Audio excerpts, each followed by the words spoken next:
Halo Sobat Film, ini adalah episode ke-14 dari series If You Wish Upon Me. Selamat menonton, semoga dunia film bisa mengantar kamu menuju dunia mimpi. Setelah sampai di kedai ayam, Yun berteriak mencari keberadaan anak-anak itu. Hingga ia emosi dan membanting gelas dan botol kaca di sana.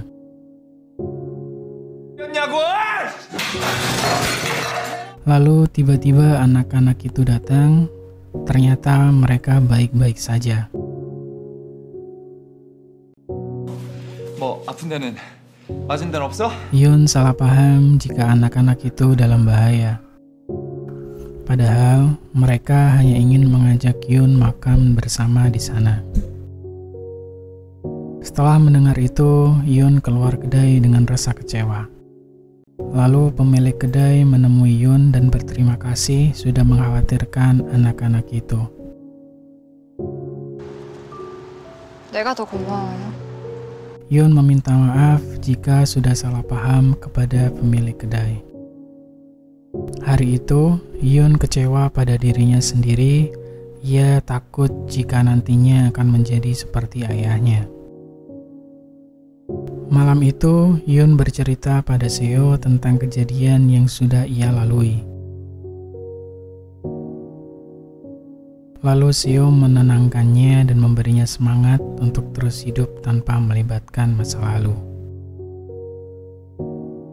Sedangkan di rumah perawatan, ayah Yun berpura-pura jatuh hingga ia dibantu oleh Pak Gu.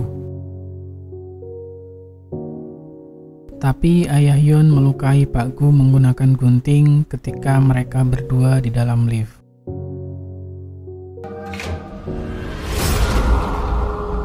Keesokan harinya, Yun tidak dihiraukan oleh seluruh orang di rumah perawatan. Karena seluruh orang mengira jika Yun sudah melukai Pak Gu kemarin.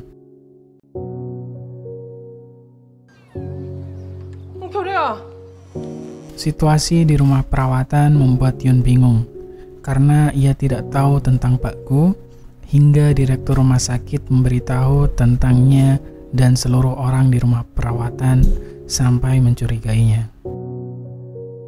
구조를 잘 아는 사람 같다고 경찰들이 그러더라고. Setelah mendengar rumor itu, Yun meninggalkan rumah perawatan menggunakan mobil, bahkan ia tidak menghiraukan Seo yang berteriak memanggilnya. Ketika rumor menyebar, Seo menemui ayah Yun.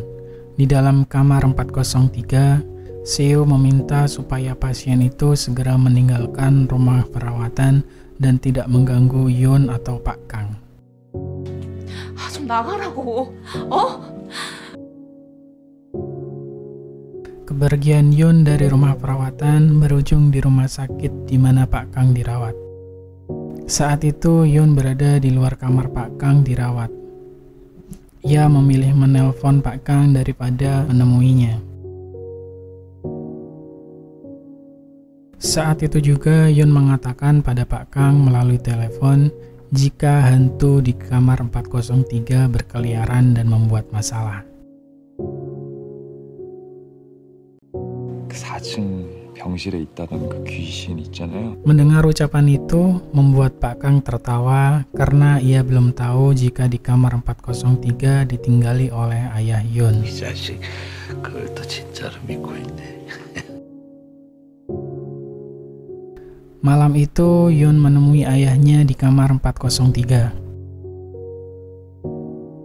Ia berniat akan membunuh ayahnya, tapi ketika ia mencekik ayahnya, tiba-tiba ia teringat kata-kata dari seluruh sukarelawan yang selalu mensupportnya untuk tidak membunuh seseorang. Sehingga Yun melepaskan ayahnya dan pergi meninggalkan kamar itu.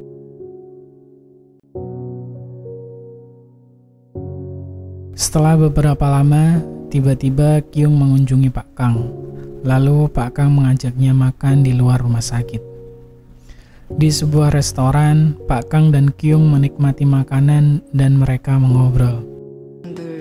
마지막 소원만 들어주는 거 아닌가? Lalu di tengah pembicaraan mereka, Pak Kang memberikan buku yang berisi masa lalu Kyung dan Jun. Melihat isi buku yang diberikan Pak Kang membuat Kyung menangis. Ia menyadari jika selama ini ia salah.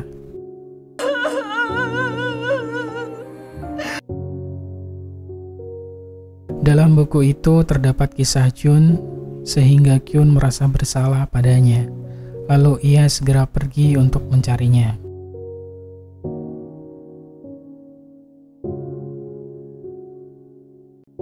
Malam itu, Kyung menaiki taksi menuju rumahnya untuk mengambil ponsel dan menghubungi Jun. Tapi ponsel Jun tidak dapat dihubungi, lalu Kyung bergegas mencari Jun ke rumah perawatan.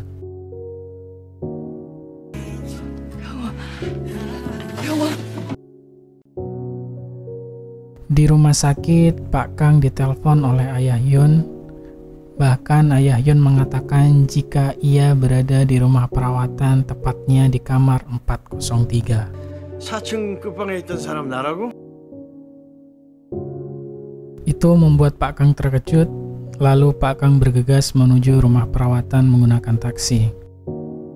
Di dalam taksi, Pak Kang menghubungi Seo. Ia mengkhawatirkan Seo jika melakukan sesuatu yang membuatnya dalam bahaya. Saat itu Seo berjalan di depan rumah perawatan. Ia melihat Jun, lalu Seo menghubungi Yun. Ia mengkhawatirkan Yun karena di rumah perawatan didatangi mobil dan orang yang membawa senjata tajam. 서울에 일이 생겨나 보더라고. 아까 통화 Malam itu di rumah perawatan diobrak-abrik oleh orang yang membawa senjata. Mereka merupakan anak buah Yun. Bahkan mereka mencuri morfin dari rumah perawatan tanpa diketahui. Kejadian itu direkam oleh Seo. Ketika Seo akan menghubungi polisi, tiba-tiba ponselnya direbut oleh Ayah Yun. Bahkan Seo akan dipukul oleh Ayah Yun, tapi dihentikan oleh Pak Kang.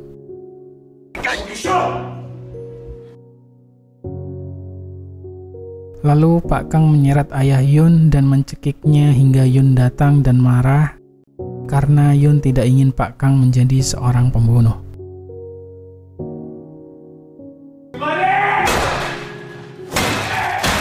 Malam itu di rumah perawatan, semua preman yang mengincar Yun berkumpul dan menghajarnya. Mereka tidak tahu jika Yun adalah anak dari bosnya. Dan film pun berakhir.